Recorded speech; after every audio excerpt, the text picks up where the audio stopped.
E aí, meus queridos, tudo bem? Eu sou o Prof. Clayton Reis e essa é a resolução de mais uma questão da URGS de 2013, que fala sobre eletromagnetismo e a questão diz o seguinte: o aumento da concentração populacional nas áreas urbanas impõe o desenvolvimento de transportes de massa mais eficientes. Um candidato bastante promissor para esse trabalho é o trem maglev, abreviatura inglesa de Magnetic Levitation, que significa levitação magnética. Diferentemente dos trens convencionais, os trens maglev não possuem motores, sendo assim mais leves, e a principal forma de atrito encontrado durante seu movimento é a resistência do ar, o que lhes permite alcançar velocidades maiores do que 500 km por hora. A gente tem a figura e continua a questão. O princípio de funcionamento é relativamente simples, e um dos sistemas em uso, a chamada suspensão eletrodinâmica ou levitação por repulsão, emprega correntes elétricas induzidas em condutores submetidos a fluxos magnéticos variáveis. A figura abaixo ilustra o processo básico. Campos magnéticos intensos, criados por bobinas fixas no trem, induzem forças eletromotrizes variáveis nas bobinas em forma de 8, fixas nos trilhos. As correntes elétricas resultantes nessas bobinas originam campos magnéticos com polaridade invertida, conforme mostra a figura A.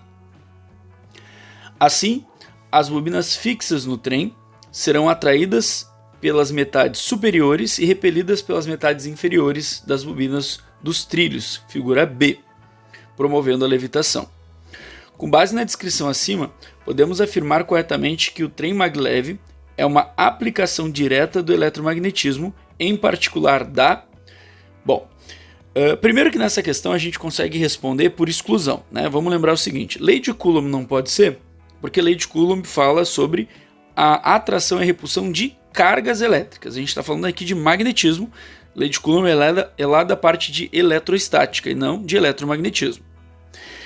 B, também daria para tirar porque a lei de Ohm, ela também é uma lei associada à eletricidade, né? A parte da eletrodinâmica, que fala lá sobre a relação de proporcionalidade entre tensão elétrica e corrente elétrica para resistores com resistência constante. Sobrando ali 3 alternativas. Aí dentro do magnetismo a gente tem essas 3 leis, onde a lei de Ampère ela fala sobre o primeiro fenômeno do eletromagnetismo, que diz que cargas elétricas em movimento geram campos magnéticos. Mas ela não fala sobre a indução de corrente, ela fala que simplesmente quando uma corrente elétrica passa num fio, essa corrente gera um campo magnético.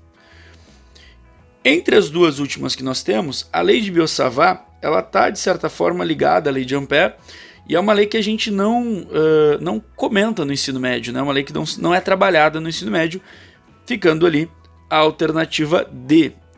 Alternativa D, que é a resposta dessa questão. O fenômeno citado ali é o fenômeno de Faraday-Lenz, a lei de Faraday-Lenz. Tá, vamos entender o seguinte: do que se trata isso? Dentro da física ali do eletromagnetismo, ela está lá no finalzinho, e a gente chama isso aqui de terceiro fenômeno do eletromagnetismo. Tá? Terceiro fenômeno do eletromagnetismo, que é a lei de Faraday-Lenz. E justamente o que esse fenômeno ele me diz? Ele fala que toda vez que eu vario o fluxo magnético, em uma bobina, em um circuito fechado, eu induzo nesse circuito uma DDP e uma corrente elétrica. E aí a questão me dá uma frase, que foi justamente a frase que eu destaquei, que me dá a entender isso. E depois na explicação continua levando para esse caminho. Então o que a gente vê ali? Correntes elétricas induzidas em condutores, submetidos a fluxos magnéticos variáveis. É exatamente isso que a lei de Faraday fala, né? Que toda vez que a gente varia o fluxo magnético em um circuito fechado, a gente induz uma corrente. E aí a continuação da questão, da explicação, me leva para esse caminho também, porque ele fala ali, campos magnéticos intensos, criados por bobinas fixas no trem, induzem forças eletromotrizes variáveis nas bobinas em forma de 8, fixas nos trilhos. Ou seja, lá no trem, nós temos bobinas, né, que vão funcionar como ímãs, que vão induzir nesses caminhos aqui, nesses circuitos fechados aqui, correntes elétricas que vão gerar esse efeito de levitação, conforme a questão está falando. Então, toda a explicação do fenômeno está girando em torno da lei de Faraday-Lacey, que, repetindo, diz exatamente isso.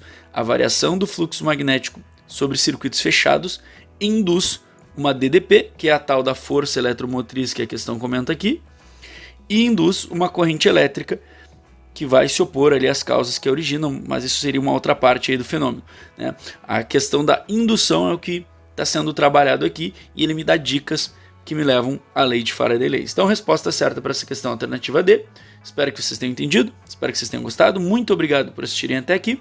Fiquem ligados aí nas próximas resoluções. Era isso, bons estudos para vocês e tchau, tchau!